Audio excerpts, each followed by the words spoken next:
Chapter 2, How to Achieve Success. There are 4 million of young men in our country who ought to possess a strong desire to win in the battle of life.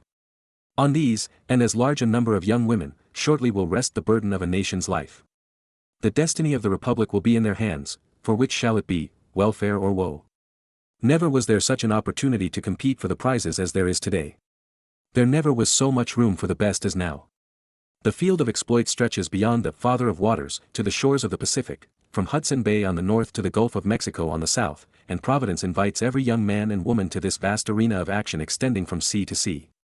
Already the pioneer is found at the utmost verge of this territory, training, mining, farming, surveying. Already commerce has appropriated the products of its soil and the minerals of its mountains to swell the nation's wealth. Already learning has built her temples where the savage was but recently the only human denizen, and religion reared her altars where the march of enterprise is arrested only by the sea. A fourth of a century hence, 100 million people will inhabit this remarkable country, with wealth and commerce, art and science, toil and trade, learning and religion enlarged in like proportion, to make the land an example of work, thrift, and power. The youth of today will come into the possession of these immense interests of territory, commerce, manufactures, mechanic arts, political and civil institutions, schools, colleges, churches, and benevolent enterprises. A golden opportunity surely. Let golden aims and efforts seize the crisis, and the highest prizes will reward the aspirants. The poorest boy may become the richest man, the obscurest girl may preside over the finest home or the noblest Christian institution, the humblest youth may win the brightest fame. Quicker, surer than ever before, aims and efforts that are equal to the grand occasion will surmount obstacles and achieve signal success. How did Wilson, Burritt, Lawrence, Lincoln, Garfield or any other honored American reach greatness? Each one possessed character, a noble purpose, the ability to do, courage to dare, industry, perseverance, and patience, or waiting for results. Whatever other qualities they possessed, these led the van and controlled all. Honorable Stephen Allen, one of the most eminent and useful citizens of New York, perished on the steamer Henry Clay, which was burned on the Hudson River. In his pocket was found printed rules by which he had been guided, and among them the following: good character is above all else. Never be idle. If your hands cannot be usefully employed, attend to the cultivation of your mind. Your character cannot be essentially injured except by your own acts. Make no haste to be rich if you would prosper. Never play at any kind of game of chance. Earn money before you spend it. Live within your income. If anyone speaks evil of you, let your life be such that none will believe him. Here are substantially the qualities that are found in the careers of every successful person, and there is success in even the humblest occupation for him who will pay the price. The irresolute, limp young man or woman who expects to find success, marked down, someday is doomed to disappointment. It is a fair price that God has set upon it, and he is not half a man who attempts to get it for less. These conditions admit of no such alternative as luck. A lucky hit and a lucky fellow are common expressions. There is no such thing as becoming learned or great without forethought, plan, or purpose. It must be the result of well-directed and persevering effort. When the time comes that idleness reaps rich harvests and industry begs bread, that economy goes to the poorhouse and prodigality to the palace, that temperance invites want and drunkenness revels in plenty, that virtue is condemned and imprisoned and vice extolled and crowned, then, and not until then, can a sensible man embrace the popular delusion about luck. It had nothing to do with the triumphs of the great and good in the past, and it can have nothing to do with the triumphs of this class in the future. Honorable William Ewart Gladstone, the eminent English statesman and orator, is one of the brightest examples of success in modern times. Instead of poor ancestors, his were rich; instead of being born in seclusion, he was born in the royal line.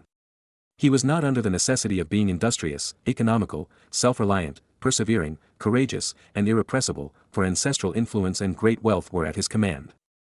And yet he possessed all these qualities and more, whereby he rose rapidly in public estimation. Royalty and wealth would have spoiled a youth of less tact, push, and principle than he possessed. As it was, he depended upon himself rather than upon royalty and fortune and rose all the more rapidly in consequence. He was eminently the artificer of his own fortune, under circumstances differing widely from those under which Wilson, Burritt, and many others of whom we speak became renowned. With the best education his country could afford and a patriotic interest in the nation's welfare, he entered Parliament at 23 years of age, where his ability and honest devotion to public duties soon won a high position for him. Being of a delicate constitution, he very wisely adopted a mode of life suited to improve his health, without which he knew that great success was not possible. By systematic exercise in the open air, walking, riding, chopping wood, and other methods of daily physical exercise, he came into the possession of a vigorous constitution. From his start in public life, he was a great worker, an honest legislator, a true patriot, and a hearty lover of humanity. The history of Gladstone is the history of England for 50 years. He has made some grave mistakes, for which he has publicly apologized, and yet his career is one of the brightest jewels in England's crown today. He is an example of success to which the young men of two hemispheres may be pointed with pride. It may be said truthfully that neither ancestry nor wealth materially assisted him to achieve, but the elements of character that he nurtured. One friend asked another, what was it that gave the business bent to John Wanamaker's mind? The same thing that has given a bent to many other minds, necessity, was the answer. What made him succeed? Capacity coupled with indomitable energy. He has no patent on success.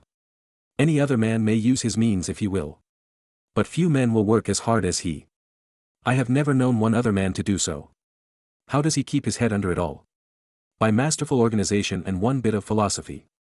What is the bit? He expressed it once to me in these words, do the very best you can and leave the rest to Providence.